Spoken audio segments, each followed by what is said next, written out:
जीवानंद, सवाल ये बनता है अब कि जो करेगुट्टा की जो पहाड़ी है, जो तेलंगाना और छत्तीसगढ़ की मतलब दोनों के बॉर्डर पर मौजूद है, जिला बीजापुर भले लगता है, लेकिन एक सवाल जो आप जो अपना जवाब दे रहे थे उसमें एक मेरा सवाल बनता है, सप्लीमेंट्री सवाल बनता है कि क्या जंगल के रास्ते से, क्या पहाड़ों के रास्ते से इनको भागने का मौका भी मिल सकता है, और क्या भाग पाएंगे जो फंसे हुए हैं करेगुट्टा की पहाड़ी पे? भले ऑपरेशन स्थगित हो गया है, लेकिन क्या इसका लाभ ये बजाय सरेंडर करने के, हथियार डालने के, शांति वार्ता करने के, भागने में भी कर सकते हैं? क्योंकि इनको रास्ते सब पता है, जंगल इन्हें पता, पहाड़ इन्हें पता, नदी नाले इनको पता है, रास्ते इनको पता है। जीवानंद जी देखिए, जब निश्चित ही अब जो सवाल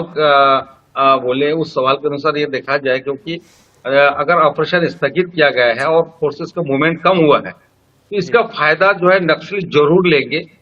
और वो अपने सुरक्षित ठिकाने को वो तलाशेंगे।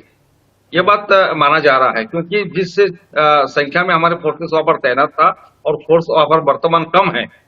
सिर्फ ये कहा जाए कि डीआरजी वो करेगट्टा पहाड़ी की सुरक्षा कर रहे हैं कि दोबारा वहां पर किसी प्रकार की कोई नक्सली का मूवमेंट ना हो।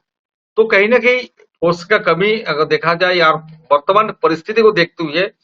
इस जगह पे जिस तरह से ऑपरेशन होना चाहिए था नहीं हो पा रहा है, इसका फायदा नक्सली जरूर उठाएंगे, ये कयास लगाया जा रहा है। और जो घने जंगल और पहाड़ियों के जो रास्ते हैं, उस रास्ते से ये जो नक्सली है वो भागने के लिए कोशिश जरूर करेंगे। जी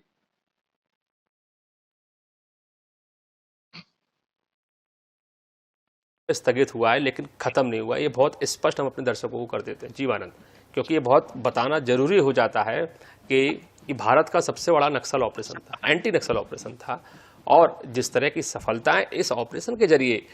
छत्तीसगढ़ सरकार को, भारत सरकार को मिली थी, आज से पहले इतनी बड़ी सफलताएं कभी नहीं मिली थी। और जिस तरह से भारत के जो गृह मंत्री हैं अमित शाह, उन्होंने टारगेट रखा हुआ है कि हर हाल में मार्च 2026 तक, 31 मार्च 2026 तक हर हाल में इस देश को नक्सल समस्या से मुक्त कर दिया जाएगा। इस दिशा में लगातार आगे बढ़ते हुए हमारे सुरक्षा बल दिखाई दे रहे थे, लेकिन अब ये कह सकते हैं कि ये संजोगी है कि जिस समय नक्सलियों के खिलाफ भारत अपना सबसे बड़ा ऑपरेशन चला रहा था,